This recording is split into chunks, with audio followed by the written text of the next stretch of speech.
আল্লাহ পাক হাদিসে কুরসির মধ্যে ফরমান, সূরা ফাতিহা আমি আমার মধ্যে আর বন্দার মধ্যে ভাগ করিয়া ফেলাইছি। বন্দা যখন বলে আলহামদুলিল্লাহি রাব্বিল আলামিন, আমি ডাক দিয়া বলি বন্দা ঠিক প্রশংসা করছে, হামেদানে আব্দি, বন্দা আবার খুব উত্তম প্রশংসা করছে। যখন বন্দা বলে আর রহমানির রহিম, আমার মাওলার ডাক দিয়ে বলে বন্দা আমার অনেক সানা সেফাত, আমার গুণের প্রশংসা করছে, আমি রহমান, আমি রহিম, অন্য কেউ রহমান হতে পারে না, রহিমও হতে পারে না। যখন বন্দা বলে মালিক ইয়াউমিদ্দিন, আমার মাওলার ডাক দিয়ে বলে মাজ্জাদানি আব্দি, বন্দা আমার বুজুর্গি বয়ান করছে, আমি বড়, আমি শ্রেষ্ঠ, আমি মালিক, কুলিল্লাহুম্মা মালিকাল মুলক, সমস্ত মালিকের মালিক আমি মাওলা। বন্দা যখন ইয়াকা নাবুদু, বন্দা ইয়াকা নাবুদু আমার জন্য, ইয়াকা নাস্তাইন বন্দা নিজের জন্য, আল্লাহ আমরা তোমার ইবাদত করে দিয়েছি, এটা মাওলার জন্য। ইয়াকা নাস্তাইন তোমার কাছে সাহায্য চাইতে আসি, বন্দা নিজের জন্য, কিছু আমার জন্য, কিছু বন্দার জন্য। আর বন্দা যা চাইছে আমি তাকে তা দিয়া দিলাম। বন্দা যখন বলি ইহদিনাস সিরাতাল মুস্তাকিম সিরাতাল্লাযীনা আন'আমতা আলাইহিম গায়রিল মাগদুবি আলাইহিম ওয়ালাদ-দাল্লিন, বন্দা সব নিজের জন্য, সব নিজের জন্য। ইহদিনাস সিরাতাল মুস্তাকিম সিরাতাল্লাযীনা আন'আমতা আলাইহিম গায়রিল মাগদুবি আলাইহিম ওয়ালাদ-দাল্লিন, সব বন্দা নিজের জন্য চাইছে। আর বন্দা যা কিছু নিজের জন্য চাইছে আমি সব তাকে দিয়া দিলাম। জোরে বলেন সুবহানাল্লাহ। আল্লাহ পাকের শুকর যে মওলাই করিম আপনাকে আমাকে দুনিয়ার সমস্ত ফিতনা ফাসাদ থেকে পরিত্রাণ দিয়ে কোরআন ও হাদিসের মজলিস, আলেম ওলামা, মুমিন মুত্তাকিন, জাকিরিন শাকিরিনদের গুরুত্বপূর্ণ এক দামি মজলিসে আসার বসার বলার শোনার তৌফিক আল্লাহ পাক দান করছেন। শুকরিয়া তান সবাই বলে আলহামদুলিল্লাহ।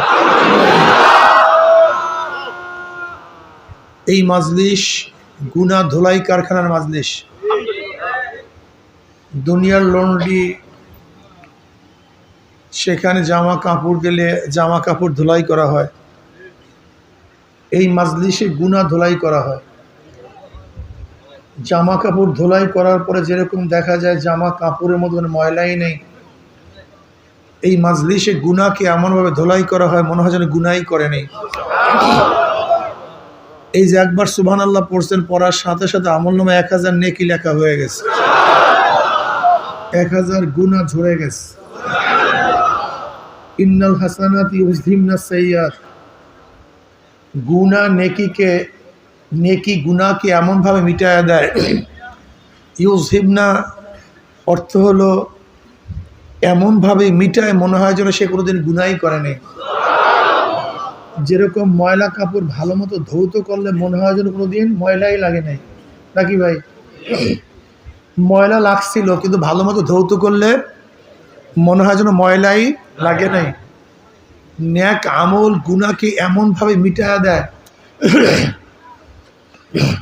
মনে হয় যেন ব্যক্তি কোনোদিন গুনাহই করে নাই।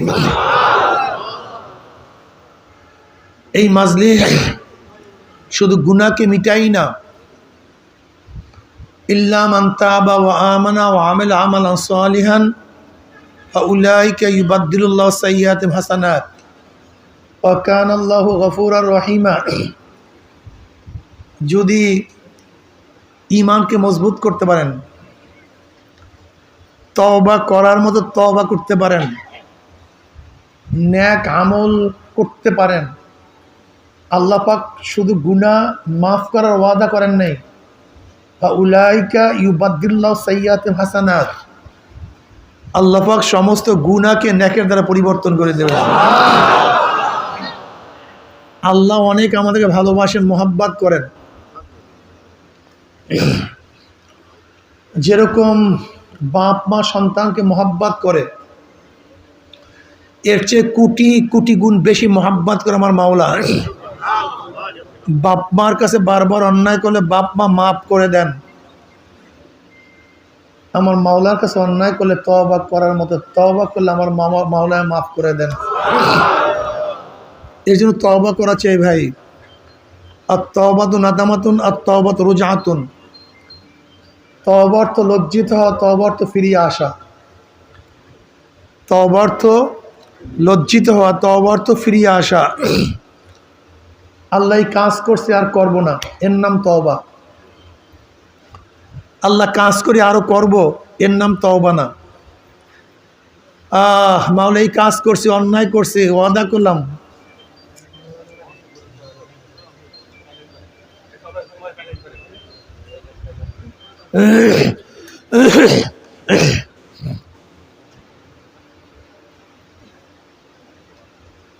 আল্লাহ কাজ করছে আর কোনোদিন গুনার কাজ করব না, সারলাম। আল্লাহ পাক বললেন তোকেও কবুল করলাম। আপনি বলছেন সারলাম, আল্লাহ বলছে আমিও কবুল করলাম। তুই তওবা করছো, আমিও কবুল করছি। এর জন্য গুনার থেকে তওবা করা।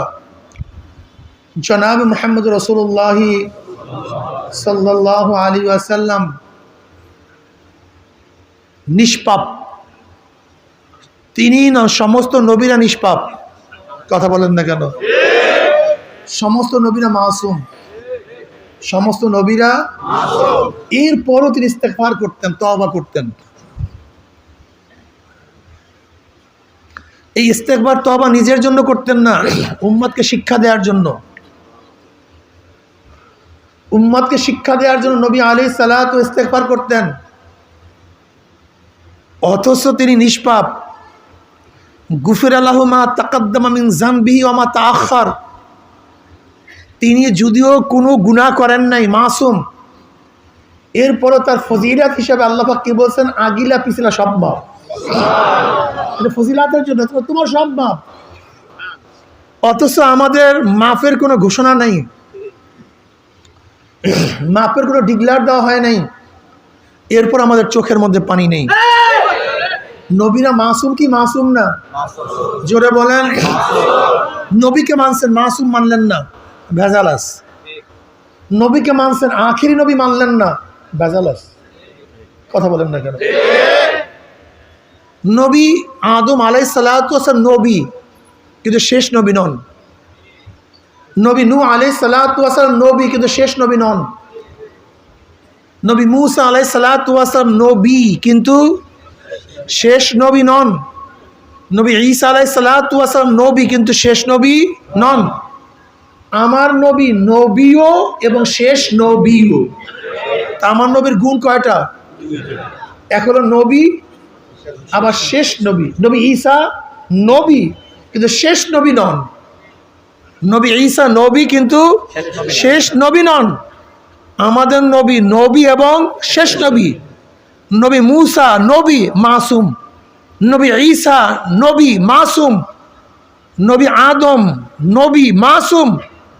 নবী নূহ নবী এবং মাসুম। আমার নবীও নবী এবং মাসুম। সমস্ত নবীরা মাসুম, নিষ্পাপ। যদি কেউ নবীকে নবী মানে, নিষ্পাপ মানে না, আবার আমার নবীকে নবী মানে, শেষ নবী মানে না, সে আহলুস সুন্নাত ওয়াল জামাতের মধ্যে থাকতে পারে না। নবীকে মানতে হবে, নবীও মানতে হবে, মাসুমও মানতে হবে, শেষ নবী মানতে হবে। মনে থাকবে তো? সমস্ত সাহাবারা আদেল, সমস্ত সাহাবারা আদেল, মিয়ারা হক, সত্যের মাপকাঠি। যদি সাহাবাদের সত্যের মাপকাঠি না মানেন, তাহলে ইমানের মধ্যে ভেজাল ঢুকবে। বিশ্বাস হয় না?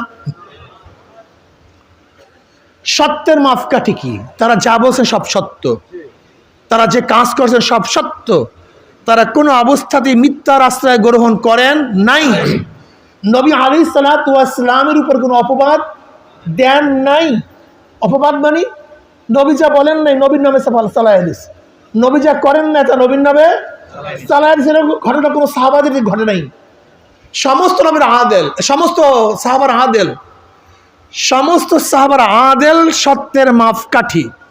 যদি সাহাবাদের সত্যের মাপকাঠি না মানেন, যদি সাহাবীদেরকে সত্যের মাপকাঠি না মানেন, সব জায়গায় ভেজাল লাগবে। বলে কেন? আচ্ছা বলেন তো, কোরআন কি আপনার উপর নাজেল হয়েছে না নবীর উপর নাজেল হয়েছে? তখন কি আপনারা ছিলেন না সাহাবারা ছিলেন? আমাদের কাছে কোরআন পৌঁছাইছে কারা? এখন যদি তাদের উপরেই সন্দেহ করেন তখন কোরআনের উপর কি আসবে? আরে কি ভাবছেনটা কি? ধরে নেন একটা সহজ উদাহরণ দিই, একটা সহজ। একজন খ্রিস্টান, একজন ইহুদি পণ্ডিত আইসা আমাকে বলল, আপনি কি বই লিখছেন? বলে হ্যাঁ বই লিখছি। আপনার লেখা? বলে আমার লেখা। বলে যা লিখছেন ঠিক লিখছেন? বলে হ্যাঁ ঠিক লিখছি। ওই খ্রিস্টান পণ্ডিত প্রশ্ন করবে, এর মধ্যে মুআবিয়া রাদিয়াল্লাহু তাআলা আনহুকে যেই কথাবার্তা আপনি বলছেন এটা ঠিক? হ্যাঁ অবশ্যই ঠিক, এর জন্য তো লিখছি। এবার সেই যদি প্রশ্ন করে যে মুআবিয়া রাদিয়াল্লাহু তাআলা আনহু, হযরত মুআবিয়া রাদিয়াল্লাহু তাআলা আনহু তিনি কি কাতে বহি ছিলেন কি ছিলেন না? আপনি বলেন হ্যাঁ মুআবিয়া রাদিয়াল্লাহু অবশ্যই কাতে বহি ছিলেন।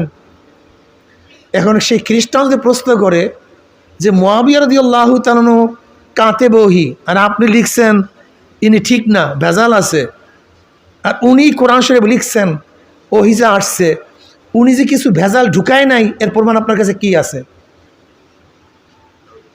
কি বলেন কেন? কি ভেজাল লাগছে? হ্যাঁ চরম ভেজাল লাগে। ব্যাপারটাকে সহজ মনে করি কিন্তু সহজ না, অনেক কঠিন, মারাত্মক কঠিন। আপনার কাছে আমরা বার্তা নিয়ে গেছি যে হুজুর এই কথা আপনার কাছে পৌঁছাইছে, কিন্তু আমি লোকটা ঠিক না, তখন আপনার মনের মধ্যে কি লাগবে? হুজুর বলছে কি বলে নাই, বলছে কি বলে নাই, বলছে কি কি যে ব্যক্তি বার্তাবাহক তাকেই যদি আপনি সমালোচনা করেন, তার ভুল ধরেন, সন্দেহ করেন, তার বার্তা কিভাবে সঠিক হয়, তার বার্তা কিভাবে ঠিক হয়, এই প্রশ্নের জবাব আগে দেন। আসসাহাবাতু কুল্লুহুম উদুল, সমস্ত সাহাবারা সত্যের মাপকাঠি, আদেল। দ্বিমত পোষণ করবেন না, যদি করেন ভেজাল হবে। এই জনাব মুহাম্মদ রাসূলুল্লাহ সাল্লাল্লাহু আলাইহি ওয়াসাল্লাম মাসুম হওয়া সত্ত্বেও ইস্তেগফার করছেন, অথচ আপনার মধ্যে আমার মধ্যে ইস্তেগফার নেই, তওবা নেই। নবী আলাইহিস সালাতু ওয়াস সালামের আগিলে পিছলে সমস্ত গুনাহ মাফ। এরপরে নামাজের মধ্যে আন মুতাররিফিন আন আবি ক্বালা আতাইতু নবী সাল্লাল্লাহু আলাইহি ওয়াসাল্লাম ওয়া হুয়া ইউসাল্লি ওয়ালি জাউফি আজিজু কা আজিজিল মিরজাল মিনাল বুকা। তিরমিজির মধ্যে রওয়ায়াত আছে। মুতাররিফ বলেন আমার বাবা আমার কাছে রওয়ায়াত করছে, আমার বাবা নবী আলাইহিস সালাতু ওয়াস সালামের কাছে গেলেন, এমন তো অবস্থা যে নবী নামাজরত অবস্থায় ছিলেন, আর নামাজের মধ্যে এমনভাবে কাঁদতেছিলেন যেরকম পাতিলের মধ্যে পানি দিয়ে উপর আবৃত করে নিচে যদি আগুন জ্বালায় দেওয়া হয়, পাতিলের মধ্যে কেমন লাগে? গুম গুম শব্দ করে। ঠিক নবী আলাইহিস সালাতু ওয়াস সালাম নামাজের মধ্যে এমনভাবে কাঁদতেন, তার কলব থেকে কান্নার গুম গুম শো শো আওয়াজ করত। আপনার আমার অবস্থা কি বলেন তো নামাজের মধ্যে? জনাব মুহাম্মদ রাসূলুল্লাহ সাল্লাল্লাহু আলাইহি ওয়াসাল্লাম নামাজে দাঁড়ায় থাকতে হাত্তা তারামা কদামাহু, তার দুই কদম মোবারক রসে ফুলিয়া যাইত। এই মাত্র বললাম যে এই নবীর আগিলা পিছলা সব মাপ, সেই নবী যদি নামাজে দাঁড়ায় থাকতে থাকতে দুই কদম মোবারক ফুলিয়া যাইতো, তাহলে তুমি আমি কয় রাকাত নামাজ পড়ি? আরে সব জান্নাতে চলে গেছে, সবাই জান্নাতে চলে গেছে। ইমাম বুখারী রাহমাতুল্লাহ আলাইহি কত নামাজ পড়তেন, কিভাবে নামাজ পড়তেন। একদিন নামাজের সালামের শেষে একজনকে বললেন, দেখেন তো ভাই আমার পিঠের মধ্যে কি, দেখো তো। পিঠ খুলিয়া দেখে 17টা ভেমরুল বল্লা তাকে আঘাত করছে, কিন্তু নামাজ ছাড়েন নেই। 17টা ভেমরুল বল্লা আঘাত করছে, নামাজ ছাড়েন নেই।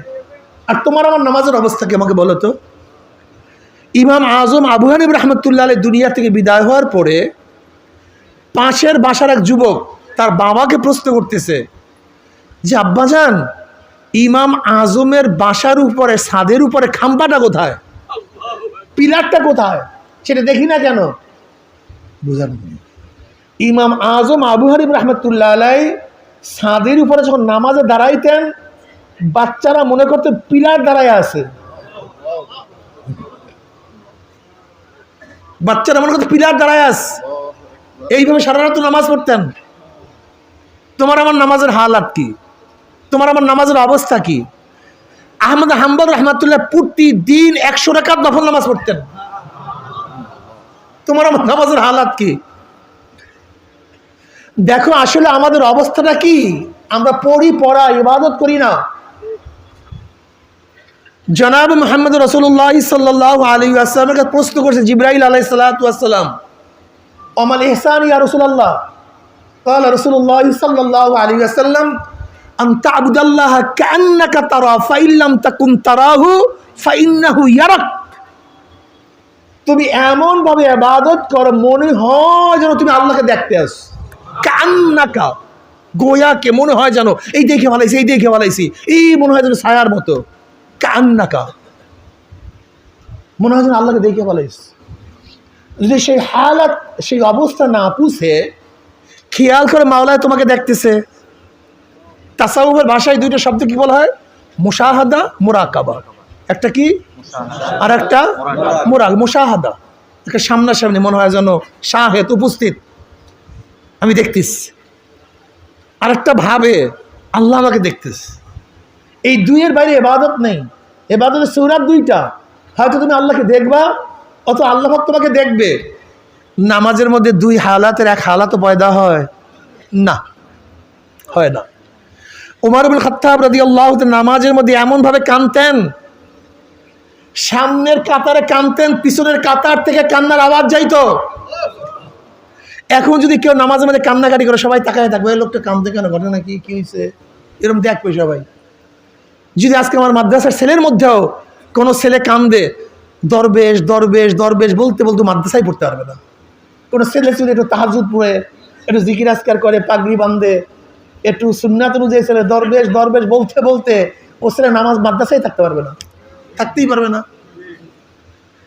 আমাদের কোথায় গিয়ে আমরা পুষছি যা চিন্তাও করা যায় না।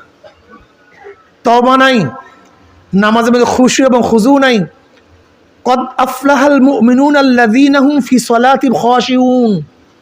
তোমার আমার নামাজ তো সফল কাম হবে না, সফল কাম হয়ে গেছে। কদ আফলাহাল মুমিনুন, কোন মুমিন?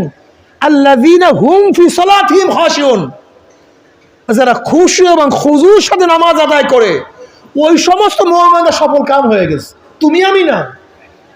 তোমার আমার নামাজের মধ্যে কোনো খুশু খুজু নাই, ভয় নাই, ভীতি নাই, মুরাকাবা নাই, মুশাহাদা নাই, আল্লাহর খেয়াল ও ধ্যান তোমার মধ্যে আমার মধ্যে নেই। শোনো, খুব ভালো মতো বুঝো। সালাতের এক অর্থ কি? দোয়া। সালাতের এক অর্থ কি? দোয়া। সালাতের মধ্যে তো দোয়া। দোয়া মানে কি? চাওয়া। কার কাছে চায়? মাদুর কাছে চায়। আল্লাহ আমাকে এটা দাও, সুবহান রাব্বিয়াল আলা, সুবহান রাব্বিল আযীম, আলহামদুলিল্লাহি রাব্বিল আলামিন, আর রহমানির রহিম, সবই তো দোয়া। বুঝেন নাই? সবচেয়ে সূরা ফাতিহা তো বড় চাওয়া, বড় সায়েল, বড় সুয়াল। দেখেন সায়েল মাসউলের কাছে কিভাবে সুয়াল করবে, এইটা তো মাসউল সায়েল জানে না। মাসউল যদি ভালো থাকে তখন শিখাইয়া দেয়। বুঝাতে পারিনি। যেরকম আপনি গেছেন কোনো প্রতিষ্ঠানে ভর্তি হওয়ার জন্য, এখন আপনি কিভাবে দরখাস্ত করবেন আপনি জানেন না, কিন্তু প্রিন্সিপাল সাহেব আপনাকে ভর্তি করাবেন, আপনার দরখাস্ত মঞ্জুর করবে, তখন প্রিন্সিপাল নিজেই শিখিয়ে দেয় তুই এইভাবে লেখ। কি কথা বলেন না কেন?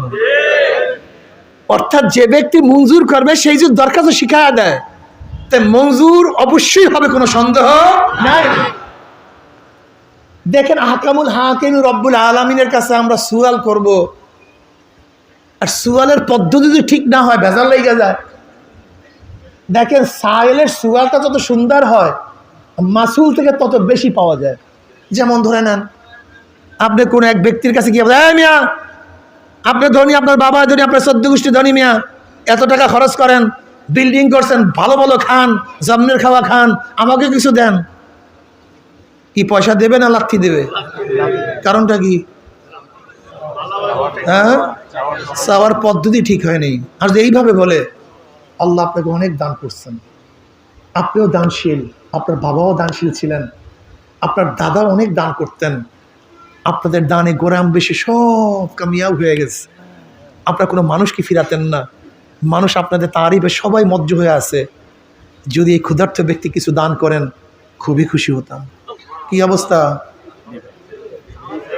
আগেও কিন্তু চাইছিল আর এখনও চাইছে, দুইয়ের মধ্যে পার্থক্য আছে কি নেই? কারণটা কি? পদ্ধতিটা ঠিক। আহকামুল হাকিমের রব্বুল আলামিনকে চাইবেন, কিভাবে চাইবেন আল্লাহ শিখায়া দেয়। বল আলহামদুলিল্লাহি রব্বিল আলামিন। আলহামদুলিল্লাহ ইস্তেগরাক, আলহামদুলিল্লাহ ইস্তেগরাকি, অর্থাৎ তারিফের প্রশংসার যত ফর্দ আছে।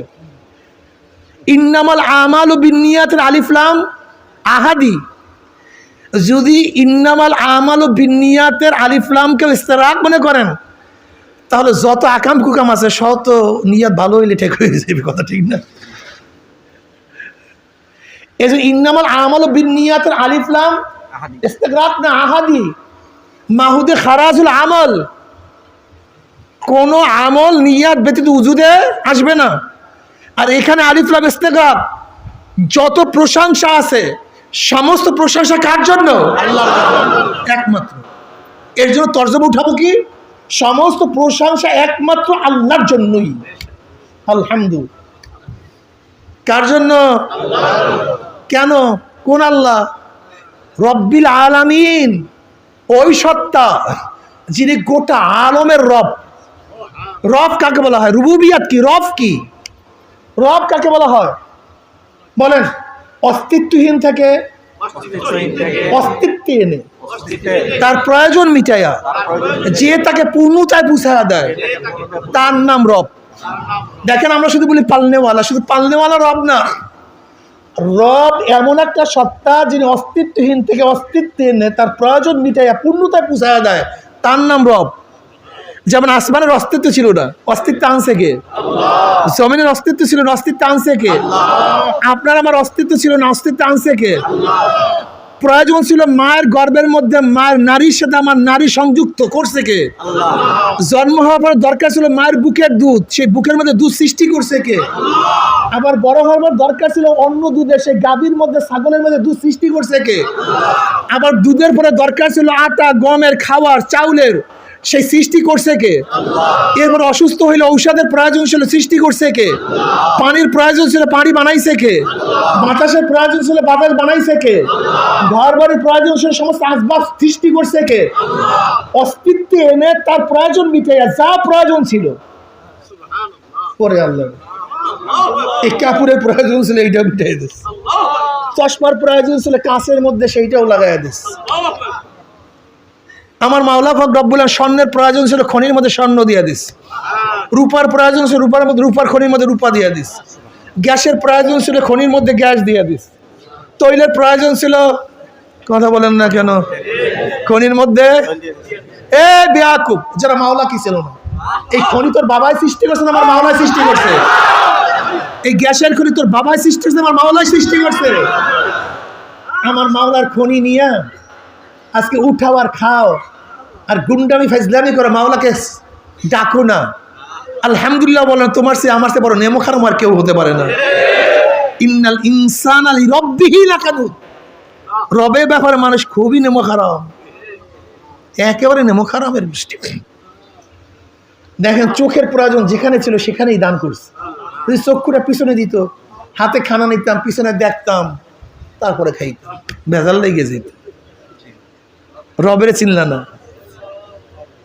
আলহামদুলিল্লাহি রব্বিল আলামিন, আলমের বহু বচন, আলমের বহু বচন আলামিন। আলম, আলম শব্দের অর্থ কি? পতাকা। আলম শব্দের অর্থ কি? পতাকা কাকে বলা হয়? যার দ্বারা দেশের পরিচয় পাওয়া যায়। বুঝাতে পারি নাই? দুই তলোয়ার মাঝে খেজুর, মাঝখানে খেজুর গাছ, বলেন না কেন? দুই তলোয়ার মাঝখানে খেজুর গাছ, চারোদিকে সবুজ, মাঝখানে গোলাকার লাল। পতাকার দ্বারা কিসের পরিচয় পাওয়া যায়? এর জন্য আলমকে আলম বলা হয়, পরিচয় পাওয়া যায়। এই আলমকে কেন আলম করা বলা হয়? সূর্য একটা আলম, চন্দ্র একটা আলম, গাছ একটা আলম, মাছ একটা আলম। আলামিন, জোরে বলেন কি আমিন। যেরকম পতাকার মাধ্যমে দেশের পরিচয় পাওয়া যায়, আল্লাহ পাকের প্রত্যেকটা আলমের মাধ্যমে মাখলুকাতের মাধ্যমে আমার মাওলার পরিচয় পাওয়া যায়। হার ওয়ারাকে দফতরিস মারেফাতে কিরদেগার, হার ওয়ারাকে দফতরিস। যদি একটা গাছের পাতার দিকে তাকাও, তার মাধ্যমে রবকে চিনতে পারবা। এই গাছের পাতা কে বানাইলো, কিভাবে বানাইলো? আমার মধ্যে ডায়াবেটিসের রোগ, এই রোগের ঔষধ পাতার মধ্যে কিভাবে আসলো, এটা পাতা জানলো কিভাবে? যে ইনসানের মধ্যে ডায়াবেটিস রোগ হবে, তার রোগ সারার জন্য আমার মধ্যে ঔষধ সৃষ্টি করতে হবে। এই গাছ কিভাবে জানলো আদমের মধ্যে এই রোগ আসবে, তার ঔষধ আমার মধ্যে সৃষ্টি করতে হবে। এই খনিজ কিভাবে জানলো আদমের মধ্যে এই রোগ হবে, তার ঔষধ আমার মধ্যে সৃষ্টি করতে হবে। ঔষধ সৃষ্টি হয় না আবিষ্কার হয়? বলেন না। আবিষ্কার আর সৃষ্টির মধ্যে পার্থক্য বুঝেন? বুঝেন না অনেকে, 99% মানুষ বুঝেন না। আবিষ্কার আর সৃষ্টির মধ্যে আসমান জমিনের পার্থক্য। ভিটামিন সি লেবুর মধ্যে আছে। লেবুর মধ্যে কি আছে? আবিষ্কার হয়েছে না সৃষ্টি হয়েছে? আবিষ্কার হয়েছে। স্রষ্টা আগেই সৃষ্টি করিয়া দিছে, তুমি জানতা না, মাত্র আবিষ্কার করছো। দুধের মধ্যে vitamin D, A to Z সমস্ত ভিটামিন আছে। কিসের মধ্যে? এইটা সৃষ্টি হয়েছে না আবিষ্কার হয়েছে? তুমি আবিষ্কার করার আগেও দুধের মধ্যে ভিটামিন ছিল কি ছিল না? দেখছেন অবস্থা? বাতাসের মধ্যে কার্বন ডাই অক্সাইড আছে, অক্সিজেন আছে, আবিষ্কার না সৃষ্টি? তোমার জানার আগেও বাতাসের মধ্যে এটা ছিল কি ছিল না? তাই গোটা দুনিয়ার মানুষ আবিষ্কার করতে পারে, সৃষ্টি করতে পারে না স্রষ্টাকে।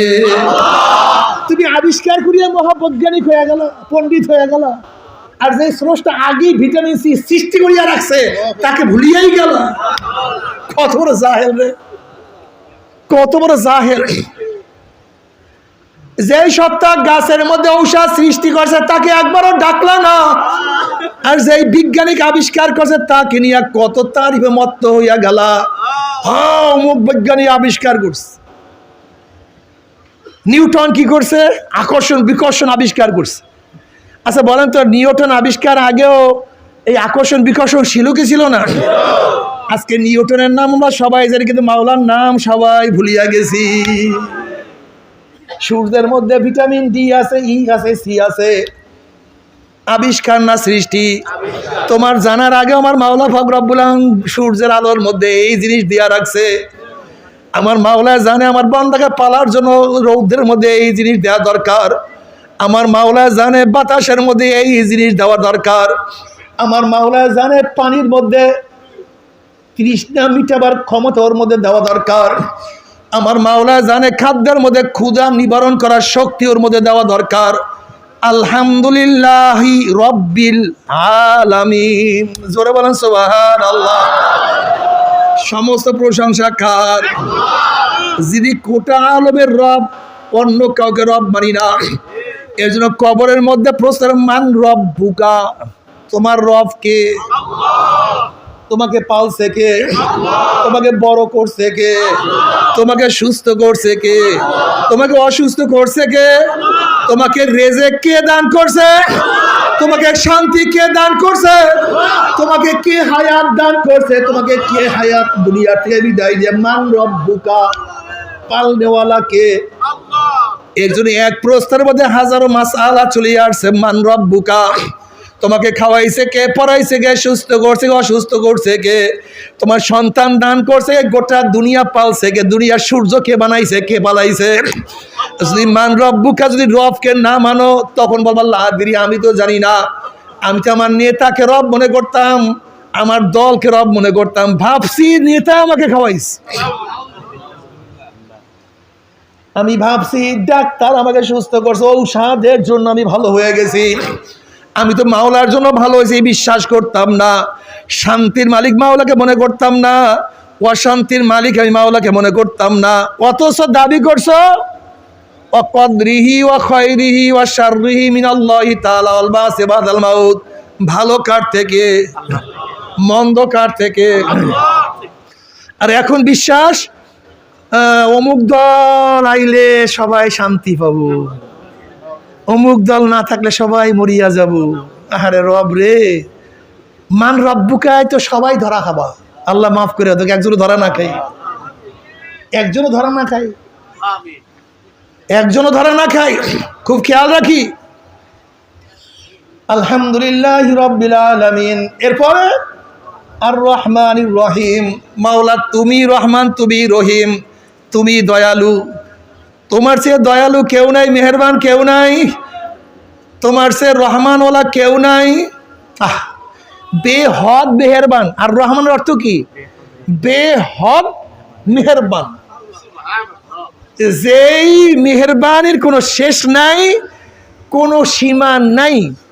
তুমি রহমান, তুমি রহিম। আর রহমান রহিম মালিকি ইয়াউমিদ্দিন, কিয়ামতের দিনের মালিক তুমি, আর কোনো বাদশায় চলবে না। মালিক ইয়াউমিদ্দিন।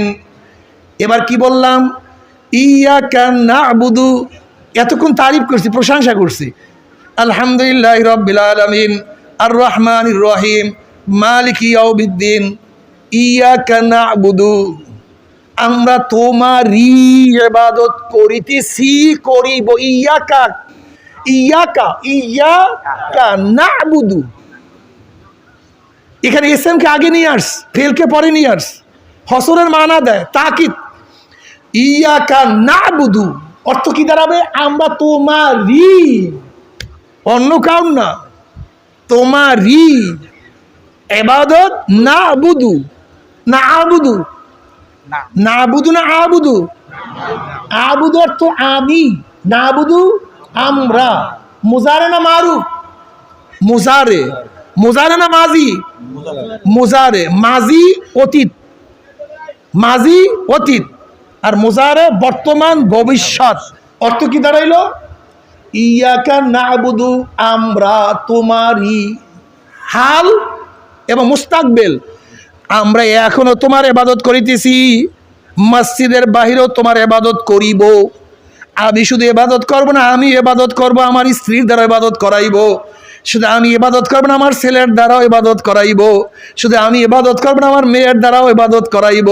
শুধু আমি ইবাদত করব না, আমার গোলামের দ্বারাও ইবাদত করাইব। শুধু আমি ইবাদত করব না, আমার পাড়া প্রতিবেশী সবাইকে ইবাদত করাইব। ইয়াকা, ইয়াকা না'বুদু। তুমি দাবি করছো আমরা, অথচ ঘরের মধ্যে তুমি শুধু একা নামাজ পড়ো, তোমার নামাজ ঠিক হয় নাই। তুমি দাবি করছো ইয়াকা না'বুদু, আমরা তোমার ইবাদত করিতেছি, অথচ তোমার স্ত্রী নামাজ পড়ে না, তোমার ছেলে নামাজ পড়ে না, তোমার মেয়ে নামাজ পড়ে না। তোমার দাবি ঠিক হয় নাই। তুমি আল্লাহর কাছে দাবি করছিলে ইয়াকা না'বুদু, আমরা তোমার ইবাদত করিতেছি এবং করিব। হাল মুস্তাকবেল, বর্তমান ভবিষ্যৎ। মসজিদও তোমার ইবাদত করি, মসজিদের বাহিরেও তোমার ইবাদত করিব। ঘরের মধ্যে তোমার ইবাদত করি, ঘরের বাহিরে তোমার ইবাদত করিব। মসজিদ তোমার কথা মানি, মসজিদের বাইরে তোমার কথাই মানিব। মসজিদ তোমাকে ডাকি, মসজিদের বাইরে তোমাকে কি ডাকিব? ইয়াকা না'বুদু। কিন্তু মসজিদে আল্লাহকে ইবাদত করো, মসজিদের বাইরে দলকে ইবাদত করো। মসজিদে আল্লাহকে ইবাদত করো, মসজিদের বাইরে নেতাকে ইবাদত করো। ইবাদত বুঝেন তো? ইবাদত আবেদ মাহবুদ। ইবাদত আবেদ মাহবুদ। আবেদ যেই কাজ করে তার নাম ইবাদত, যার জন্য করে তার নাম মাহবুদ। আবেদ যেই কাজ করে তার নাম ইবাদত, আর যার জন্য করে তার নাম মাহবুদ। আমরা তোমার ইবাদত করিতেছি, মানে তোমারই গোলামি করিতেছি, তোমার কথাই মানিতেছি, মানিব। অন্য কার কথা মানি না, মানতে পারি না। কিন্তু যখনই মসজিদের থেকে বাহিরে আইয়া নেতার কথা মানো, তখনই আল্লাহ পাক থুক মারে। এই মাত্র তুই বলি ইয়াকা না'বুদু, আর মসজিদের বাহিরে গিয়া তুমি সবারই ইবাদত শুরু করছো। তোর চেয়ে বড় জাহেল এবং মিথ্যাবাদী দুনিয়াতে হতে পারে না। আসলে সূরা ফাতিহা বুঝিই নেই, বুঝতে সময় লাগবে অনেক, অনেক দামি দামি কথা যা চিন্তাও করতে পারবেন না। ইয়াকা না'বুদু ওয়া ইয়াকা নাস্তাইন। এবার ইহদিনাস সিরাতাল মুস্তাকিম সিরাতাল্লাযীনা আন'আমতা আলাইহিম গায়রিল মাগদুবি আলাইহিম ওয়ালাদ-দাল্লিন। সব চাওয়া, সব দোয়া। কাসসামতুস সালাতা আয়াল ফাতিহা বাইনি ওয়া বাইনা আবদি ওয়া ইযা ক্বালাল আবদু আলহামদুলিল্লাহি রাব্বিল আলামিন। ক্বালা আল্লাহু আযজা ওয়া জাল্লা হামিদানি আবদি। ওয়া ইযা ক্বালা আল আবদু আর রহমানুর রহিম ক্বালা আল্লাহু আযজা ওয়া জাল্লা আসনা আলাইয়া আবদি।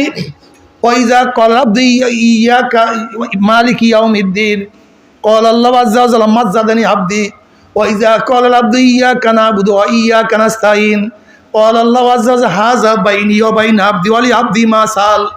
ওয়া ইযা ক্বালা আল আবদু ইহদিনাস সিরাতাল মুস্তাকিম সিরাতাল্লাযীনা আন'আমতা আলাইহিম গায়রিল মাগদুবি আলাইহিম ওয়ালাদ-দাল্লিন ক্বালা আল্লাহু আযজা ওয়া জাল্লা হাযা লি আবদি ওয়া লি আবদি মা সাল। জোরে বলেন সুবহানাল্লাহ। ফরমান সূরা ফাতিহা আমি আমার মধ্যে আর বান্দার মধ্যে ভাগ করিয়া ফেলাইছি।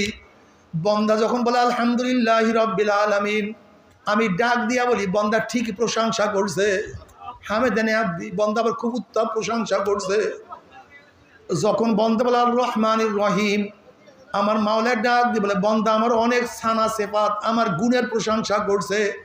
আমি রহমান, আমি রহিম, অন্য কেউ রহমান হতে পারে না, রহিমও হতে পারে না।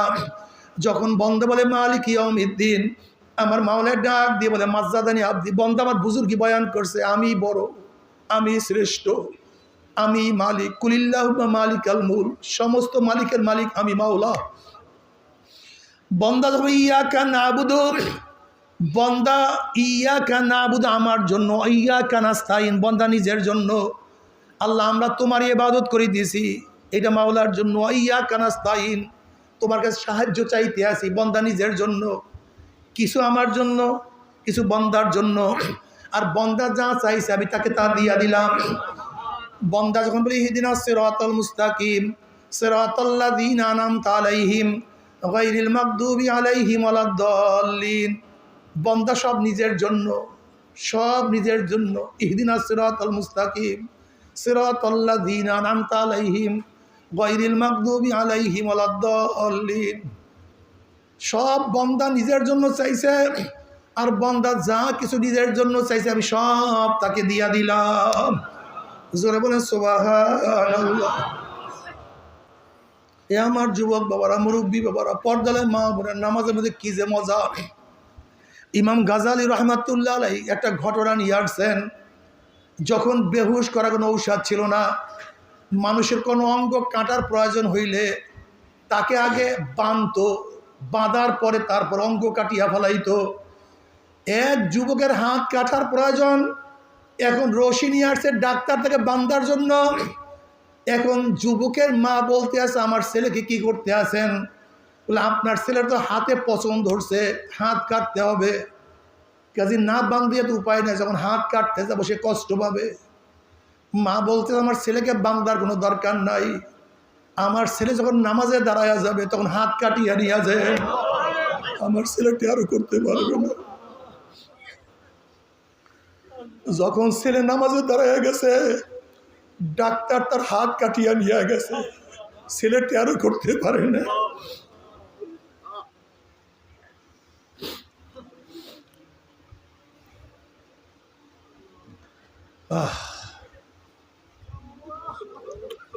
বাবা কি নামাজ পড়লাম? আনতা আবুদাল্লাহ কান্নাকা তারাহু ফাইন লাম তাকুন তারাহু ফাইন্নাহু ইয়ারাক। আমার যুবক বাবারা, মাওলাকে চেনো, মাওলার পরিচয় নাও, জিকির আজকার বেশি বেশি করো, মুরাকাবা মুশাহাদা করতে থাকো, আল্লাহর সোহবতে যাও। যদি একবার নামাজের মধ্যে মজা লাগিয়াই যায়, তিরমিজির মধ্যে রওয়ায়াত আসছে, যেই ব্যক্তি এমনভাবে 2 রাকাত নামাজ পড়বে, তাকবীরাত তাহরিমার থেকে শুরু করে সালাম ফিরাবার আগ পর্যন্ত এক মুহূর্তের জন্য কলব এদিক ওদিকে যায় না, তার জন্য জাহান্নাম হারাম, জান্নাত ওয়াজিব হইয়া যাবে। আল্লাহ তুমি কবুল করিয়া না। বাবার দুনিয়ার অবস্থা খুবই খারাপ, শুধু দুনিয়া দুনিয়া দুনিয়া দুনিয়া। ঘুম থেকে ওঠার পর থেকে দুনিয়া, ব্যবসা বাণিজ্য, ব্যবসা বাণিজ্য, চাকরি চাকরি চাকরি। কিন্তু কি আমাকে বানাইলো, কেন বানাইলো, আমার কি করা উচিত ছিল, আমি কি করতে আছি, আমার মুওয়াতে কি উপায় হবে, কবরে কি উপায় হবে, আমার কিয়ামতের ময়দানে কি উপায় হবে, আমার মিজানে কি উপায় হবে, পৌঁছাতে কি উপায় হবে। আমার মাওলা আমাকে মাফ করবে কি করবে না? যদি আমার মাওলা আমাকে মাফ নাই করে, ওই কবরের দুই পাশের মাটি গুনাহগার কি এমন জোরে চাপ মারবে, চাপের সুরে এক পাজরের হাঁটি আর এক পাজরে লাগাইয়া ফেলাইবে। কোন কোন নাফরমানের কবরটা তো জাহান্নামের আগুনের ভরিয়া যাবে। আল্লাহ তুমি মাফ করিয়া দাও। কিয়ামতের ময়দানে ইউরাফুল মুজরিমুনা বিসীমাহুম ফায়ুখাযু বিন-নাওয়াসি ওয়াল আকদাম। যেরকম বিজ্ঞ ডাক্তারের কাছে রোগী গেলে চেহারা দেখলেই ডাক্তার বলতে পারে কোন রোগের জান রোগীর মধ্যে ঢুকছে, ঠিক কিয়ামতের ময়দানে গুনাহগারদের চেহারা দেখলেই ফেরেশতারা বুঝতে পারবে কোন ধরনের গুনাহ করিয়া নাফরমান কিয়ামতের ময়দানে উঠছে। আল্লাহ মাফ করিয়া দাও, মাওলারে মাফ করিয়া দাও। বড়বিল আব্দুল কাদের জিলানী রহমাতুল্লাহ আলাইহি, বড়বিল আব্দুল কাদের জিলানী রহমাতুল্লাহ আলাইহি কাবা শরীফের সাথে মাথার টাকা আর দোয়া করে, মাওলা রে তুমি যে আব্দুল কাদেরকে মাপ নাই করো, কিয়ামতের মধ্যে অন্ধ করে উঠাইও। দুনিয়াতে মানুষ আমাকে কত শ্রদ্ধা কত সম্মান করে, দুনিয়াতে মানুষ কত আমাকে ইজ্জত করে, আর কিয়ামতের ময়দানে জাহান্নামের শিকালে হাত পায়ে লাগিয়া যায়, ওই লজ্জা আমি কেমনে সহ্য করব?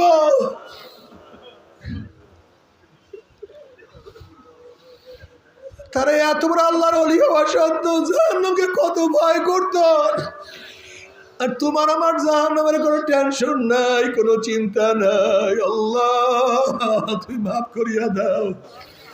আল ঈমানু বাইনাল খাউফি ওয়ার রাজা, ঈমান আশা এবং ভয়ের মাঝখানে।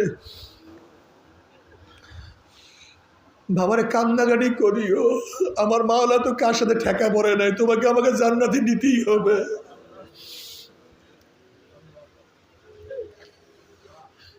বাবারে মাওলার সামনে তাকাব্বুরি করবা না, বুক উঁচা করবা না, সবসময় মাথা নত করো, যাই কিছু করো, আরই ধরবা না যে মাওলা আমাকে মাফ করিয়ে দেবে। দেখো বড় সাথে আরই ধরতে নাই, বড় সাথে সবসময় মাথা নত করিয়া চলতে থাকো। আমার মাওলার সাথে মাথা নত করা, দুই চোখের পানি ফলাইয়া দেয়, কান্দার বলো মাওলা রে তুমি মাপ না করলে উপায় নাই, তুমি ক্ষমা না করলে উপায় নাই। ওই শয়তান আল্লাহর কাছে কসম করছে, মাওলা হে, যে আদমের জন্য আমি চিরতরের জাহান্নামী হয়ে গেলাম, ওই আদম সন্তানকে আমি জাহান্নামের না নিয়ে ছাড়বো না। আমার মাওলায় বলতেছে, ওরা শয়তান, আমার বন্দা আমার বান্দিকে, আমার বন্দা আমার বান্দিকে ধাক্কায় দে জাহান্নামের কিনারায় নিয়ে যাও। আর ওই জাহান্নামের কিনারা থেকে যে বান্দা আমাকে ডাকবে, আল্লাহ ও আমার মাওলা আমাকে ধরে আমাকে জাহান্নামে শয়তান ফালাইয়া দেয়। ওই জাহান্নামের কিনারা থেকে বান্দা আমাকে ডাক দিতে দেরি, কিন্তু আমি বান্দার হাত ধরতে এক সেকেন্ডও দেরি করব না।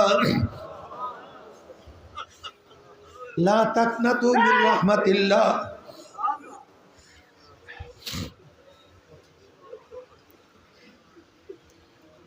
এর জন্য বাবারে সব সময় ইবাদতের মধ্যে মশগুল থাকো, ইস্তেগফার করতে থাকো, আল্লাহর সোহবত ইখতিয়ার করো, জিকির আজকার করো, ইস্তেগফার করো, তওবা করো। তবে মুমিন মুসলমান বলতে সবাই মনে চায় গুনাহ থেকে ফিরিয়া নেক আমল করিয়া মাওলার জান্নাত, কিন্তু সবাই যাইতে মনে চায়। গুনাহ নিয়ে মাওলার জাহান্নামে কাউরি কিন্তু যাইতে মনে চায় না। কিন্তু কেনই বা আমরা নেক আমল করতে পারি না, কেনই বা গুনার কাম ছাড়তে পারি না? এর মূল কারণ আপনার এবং আমার পিছনে নফস এবং শয়তান লাগিয়া রয়েছে। এই নফস এবং শয়তান থেকে ফেরার জন্য যে কোনো একজন হক্কানি আল্লাহর ওলির হাতে হাত দিতে হবে রে বাবা। খবরদার, বর্তমান জমানায় পীর মুরিদের মে ভেজাল, ব্যবসা, দলাদলি, হিংসা হাসাদে পরিণত হয়ে গেছে। সমস্ত আল্লাহর ওলির একমত, যেই পীরের 5 জন মুরিদের মধ্যে কমপক্ষে 3 জনকে দেখবা আলহামদুলিল্লাহ সুন্নাত মুআফিক আমল আকলাক মজবুত হয়ে যাইতে আছে, গুনার কাম ছাড়তে আছে, নেকের আমল ধরতে আছে, কলব নরম হইয়া চোখে পানি আসতে আছে। বৃক্ষ তোর নাম কি, ফলে পরিচয়। আমি চরমোনাই বুঝি না, চরমোনার দাওয়াত প্রশংসা প্রচার প্রসার করার জন্য আসিনি রে বাবা। চরমোনাই যাওয়ার তোমার কোনো দরকার নাই, কোনো দরকার নাই, কোনো দরকার নাই। তুমি যার কাছে গিয়া পারো গুনার কাম সারো, নেকের আমল ধরো, কলব নরম করিয়া চোখে পানি নিয়া মাওলার কবরে যাইও। যেরকম দুনিয়ার ঘরে আগুন লাগলে পানি ছাড়া নিবানো যায় না, ঠিক তদ্রুপ তোমার এবং আমার গুনার দ্বারা যে জাহান্নামের আগুন জ্বলিয়া রইছে, চোখের পানি ও ছাড়া কিন্তু জাহান্নামের আগুন নিবানো সম্ভব না। কাজে আমার জন্য দোয়া চাই, আমিও দোয়া করি, সবাই সবার জন্য প্রাণ খুলিয়া দোয়া করো, যেন কিয়ামতের ময়দানে গলাগলি বাঁধিয়া মাওলা একসাথে জান্নাতে যাওয়ার তৌফিক দিয়া দেয়। আল্লাহুম্মা আমিন, আল্লাহুম্মা আমিন, আল্লাহুম্মা আমিন। আমার পর্দালা মামরা 2 হাত তুলিয়া মাওলার দরবারে কান্দো, আর মাওলার কাছে মাপ চাও। কান্না না আসলে মনের ভিতরে মন, একদিন এই ঘরের দরজা যেন তুলবো।